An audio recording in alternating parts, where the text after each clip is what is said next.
Another thing in working with disadvantaged is collaboration, is that they all come with a lot of providers.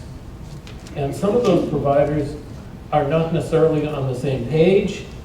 And you got to get all the stakeholders to work together. I remember being called in to a behavioral intervention, an adult man who was spending too much time in the bathroom in a day treatment program. One of the problems in day treatment programs is there's never enough bathroom space. And he was in there for too long. So I said, okay, I can do a behavior program. This is not a problem. But what are they doing in the residence? And no one there knew because they had never been to the residence. So I decided to go to the residence, went to the residence. They said, oh yeah, we know him. He's got some problems. He came to us from State Hospital. State Hospital, he was anuretic. And nobody in the State Hospital really took that seriously because there are 3 shifts in the State Hospital. The shift that had to do the work to get him to control his bladder was the evening shift, and they weren't around in the morning when the linen had to be cleaned up. So we got to the residence, they had to do something about this, and they had him on a really not very effective behavior plan that rewarded him for going to the bathroom, and the longer time he spent in there, the more rewards he got. So I've got competing token economies here, and we're able to sort that out pretty quickly, but it was really about collaboration. Motivation. Motivation. Clients don't usually come on their own steam if they're disadvantaged. They're usually sent, and they're usually sent by someone they don't really like. They're sent by their probation officer, by the protective service worker, by somebody that wants them to be doing something that they don't feel that they're capable of doing. One of my first supervisors said, clients always come to therapy for the same reason, so that they won't have to change. They don't come to change, they come to stop paying the price for not changing. And that's been so true. The only exception is couples, and they come to change their partner. But most people don't come to therapy except to stop paying the price to change. So that's not different for the disadvantaged. What is different is realize that these are people who don't believe that they can change, who have never been able to recognize their own accomplishments and their own change. When I first started, I would ask people, what are your strengths? I always got the same answer. Oh, I don't know. I really don't. I don't think and finally I said, I don't have any strengths. I quit asking that question. And I realized that it isn't that disadvantaged people don't have strengths. It's that they don't know what they are. I talked with a mother who moved her 3 kids and went to the new place, met her there, and I asked her, because I knew she didn't have a car, how did you move? She said, on the bus. How do you move a household with 4 people on a bus? And 2 of the kids were old enough that they could carry a plastic bag on the bus, but one had to be carried himself. I don't know how many trips it took her to do that, but she did that. And she was the same woman when I asked her, what your strengths are? She said, I don't really have them. Okay, I think I found one. Part of your job is to help people to find their motivation, is to identify it and get them to own their own motivation. And of course, the way I do that is helping them to identify a problem that they've solved. And they've all solved problems. They live complicated lives in desperate situations, and they have solved incredible problems many of us here would not be able to tackle. And they don't necessarily give themselves credit for that. I do. You only can do that if you're respectful. And you realize that what they do makes perfect sense to them at the time, often with limited information. I was sent by a protective service agency to work with a mom because she was a sex industry worker, worked at night, and would put the kids, she cleaned up underneath the sink and put them in there and locked it up. And she said, they won't get in trouble. It'll be clean. They won't get hurt if I did that. That made some sense. It was the wrong thing to do. You had to think about fire, you had to think about a lot of things, but not the least of which, the department will come and take your kids if you do this again. But I had to stop and recognize that that was a solution for her, a solution to a problem that I understood the problem, I understood it. I had to give her credit for that.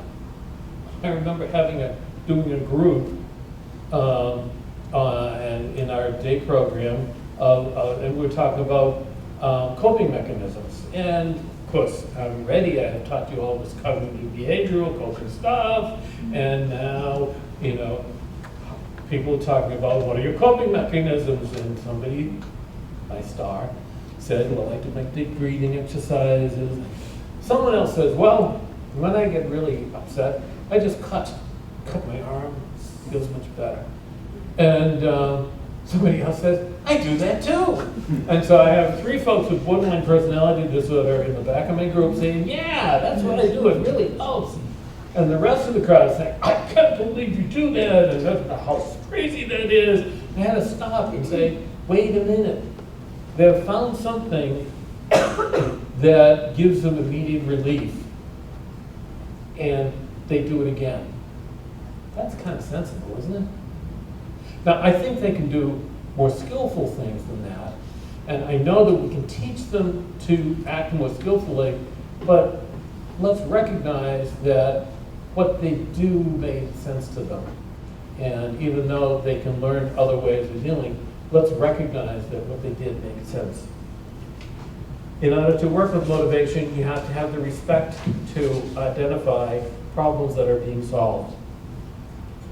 And there's constant problems. There's never any money. They don't have phones for very long. Utilities get turned off. They don't usually have enough food. I don't know a 3-year-old that hasn't got angry letters from a cable company because the cable was in his name. And that's a coping mechanism, you know? Isn't that a solution? They live complicated lives. Their lives don't slow down. As soon as you work with a kid who's got ADHD and you're working with the home and the family to kind of pull things together and everybody's doing the same stuff, then mom gets arrested. You gotta start over again with a foster mom. I was working with a person who suffered from a borderline personality disorder, and we were working on how to not call the emergency service when it wasn't a true emergency. Because she would call 16, 17, 18 times a week. And that was driving them crazy. She would look to see who's on call this week. And she'd say, who's on call? So that's the receptionist. And she came into the office, lately, some me too. And she came and she'd find out, well, Peter's on call. She would call. I knew her too well. So, just as we were making progress on using ways of intervening and other ways of coping than calling out to go to the hospital, she inherited money. Not good. Not good. Her sister, fortunately, worked with the lawyers to hold off her getting the money for as long as possible, but finally she broke through and got the money. Went in to Boston where her attorney was and got a big fat check, thousands of dollars, like in excess of $10,000, got the money and was feeling so good about it, she decided, I'm going to splurge. I'm taking a cab 30 miles back. This was great. And it was a great cab ride. At the beginning of the cab ride, the driver got very friendly. They got to know each other a little better. By the time they got to their end of their destination, they had fallen in love, gotten engaged, and he had taken her check so he could go and establish a home for them. She would meet him later.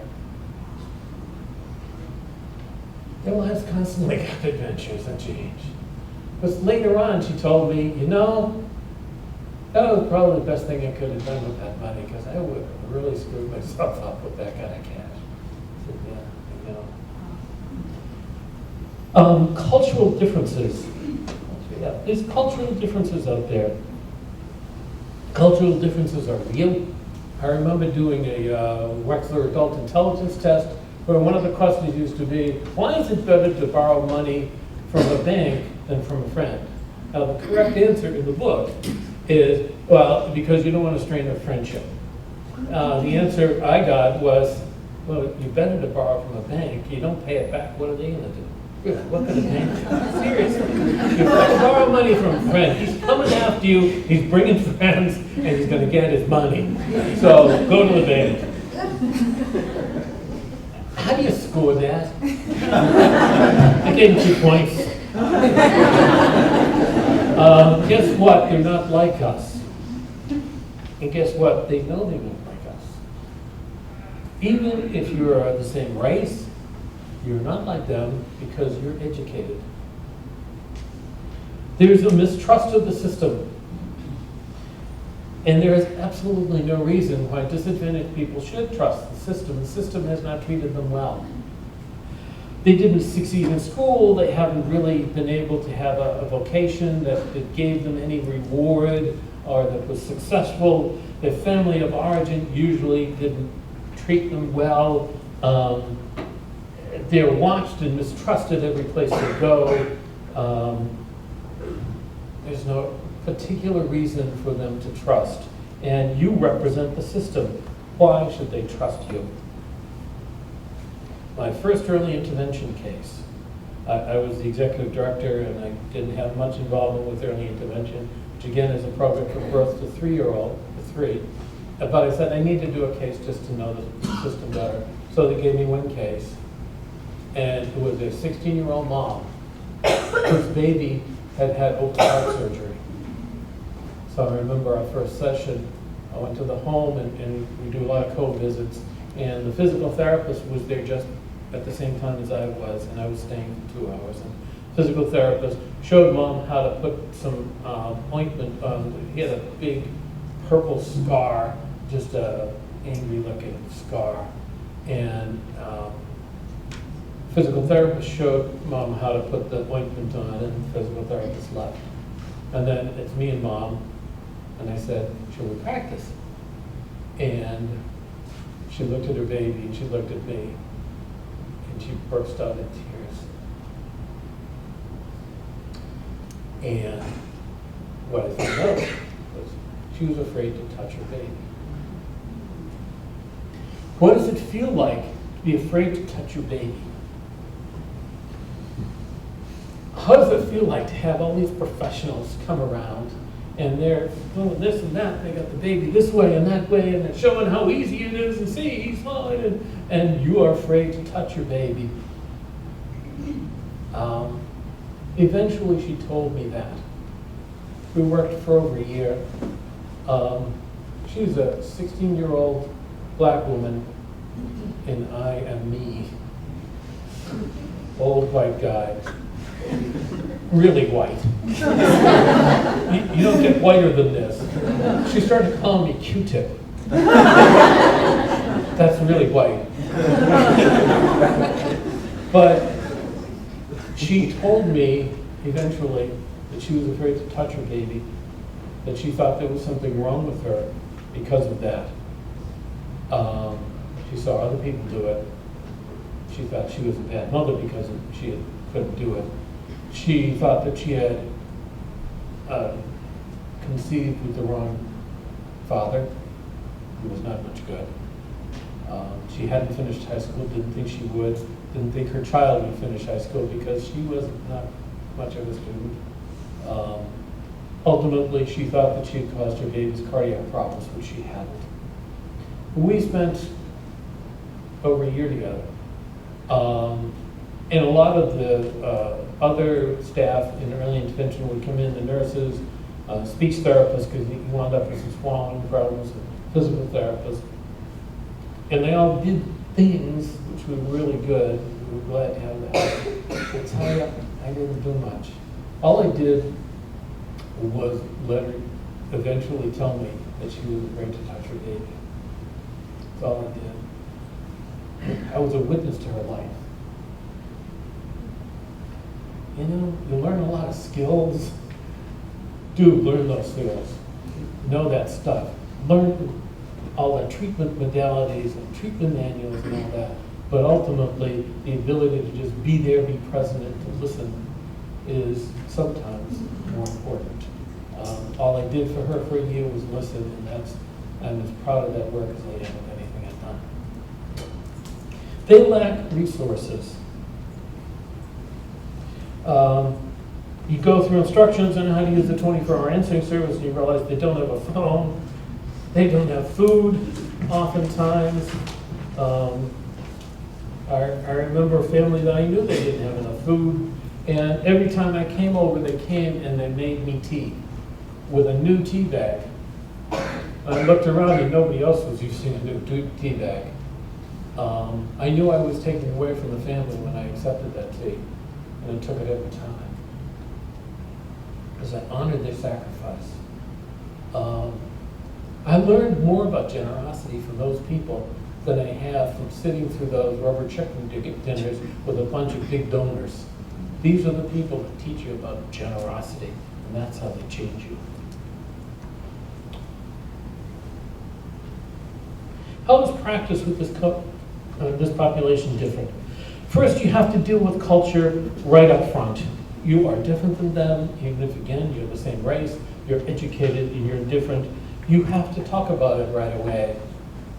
Maybe let's talk about, I remember even having a course on cultural differences and having to memorize features of every culture. So I'd have to know the primary holidays in Puerto Rico and, you know, who was the guiding force of, you know, Mexican independence. And I realized I really can't remember all that stuff.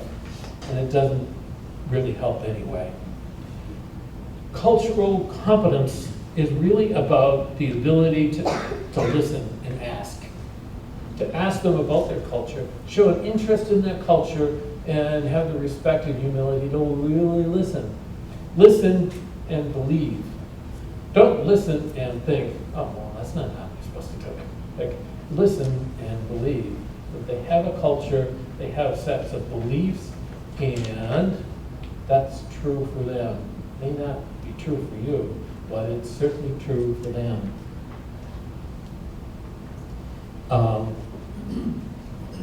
Our lives get complicated.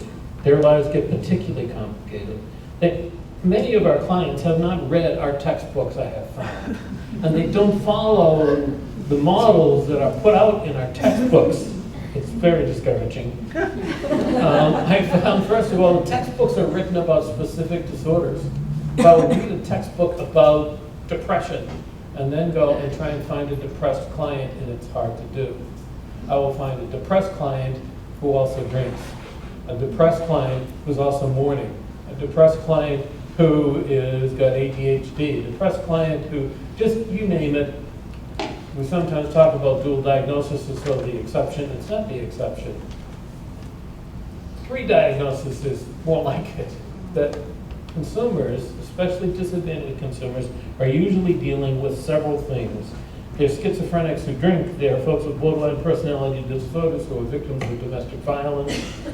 There are ADHD kids who have been sexually abused. There are people with head injuries who suffer from a bipolar disorder.